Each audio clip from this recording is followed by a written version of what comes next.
जय जय श्री राधे श्याम। राधे राधे। संसार से वैराग्य और भगवान में प्रेम होने का उपाय।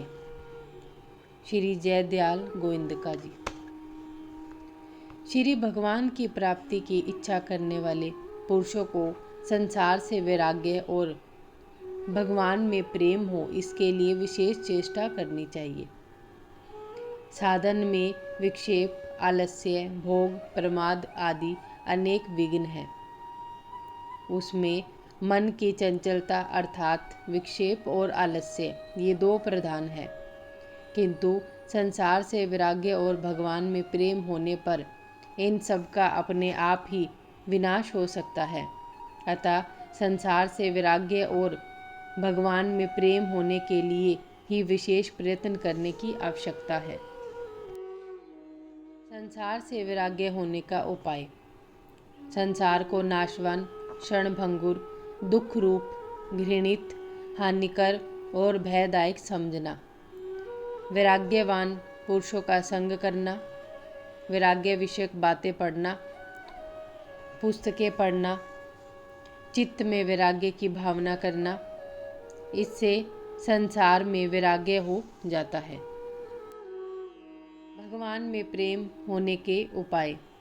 भगवान के नाम, रूप, लीला, धाम के गुण, प्रभाव, तत्व, रहस्य की बातों को सुनना, पढ़ना और मनन करना। भगवान में जितना प्रेम है उन पुरुषों का संग करना। भगवान से सच्चे हृदय से करुणा भावपूर्वक गदगद कंठ से स्तुति करना, प्रार्थना करना, भगवान मेरे हैं और मैं भगवान का हूँ। इस प्रकार भगवान के साथ अपना नित्य संबंध समझना।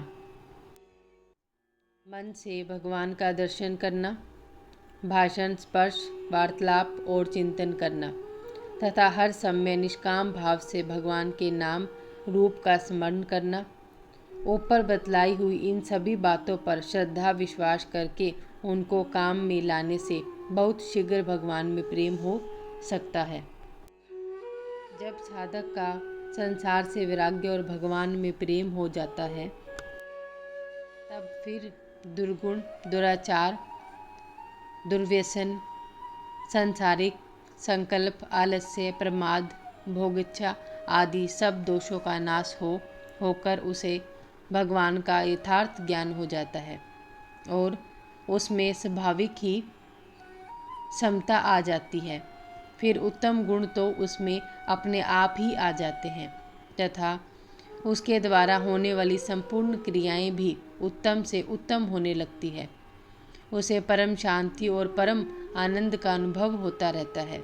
इसलिए ऐसा पुरुष कभी संसार के विषय भोगों और कुसंग को पाकर भी उसमें नहीं फंसता।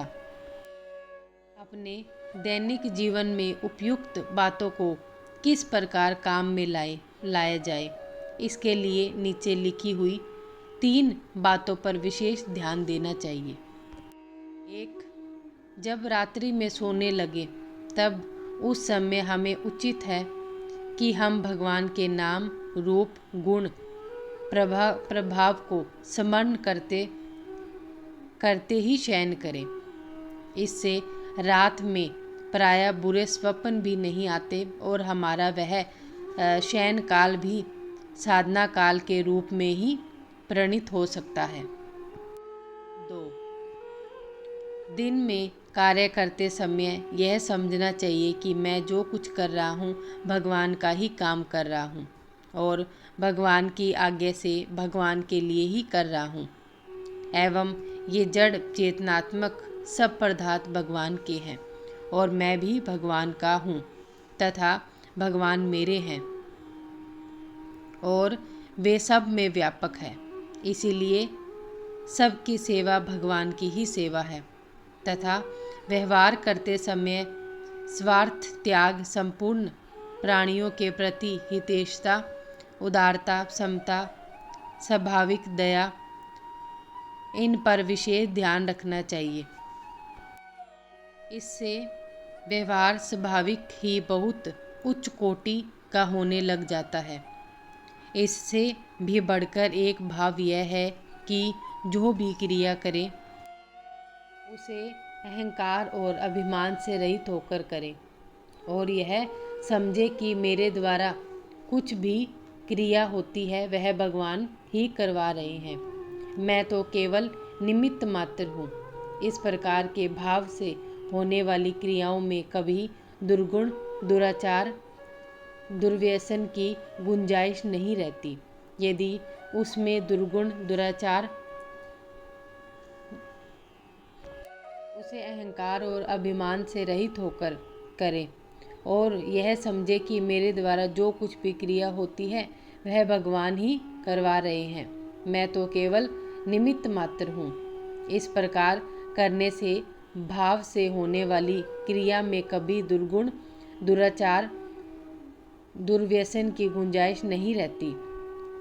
यदि उसमें दुर्गुण, दुराचार, दुर्व्यसन हो तो समझना चाहिए कि उसकी क्रिया होने में भगवान का हाथ नहीं है, काम का हाथ है।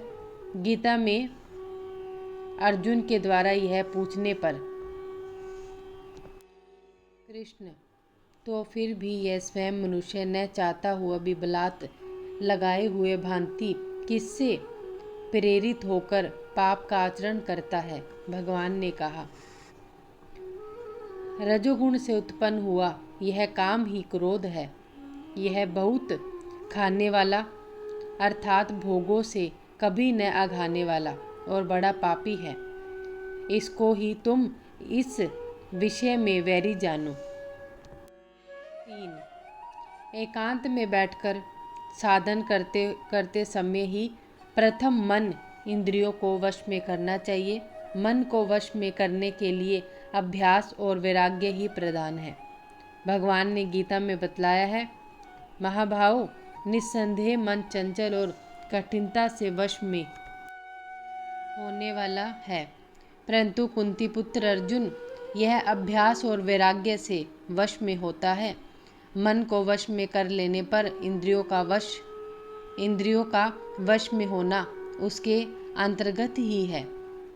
मन वश में होने के बाद श्रद्धा प्रेम पूर्वक भगवान के नाम और स्वरूप का स्मरण रूप साधन करना चाहिए,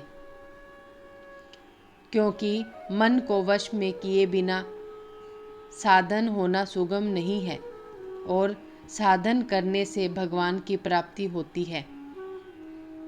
भगवान कहते हैं, जिसका मन वश में किए हुए नहीं है ऐसे महापुरुषों द्वारा योग दुष्प्राप्य है और वश में किए हुए मन वाले प्रयत्नशील पुरुषों द्वारा साधन से उसका प्राप्त होना सहज है।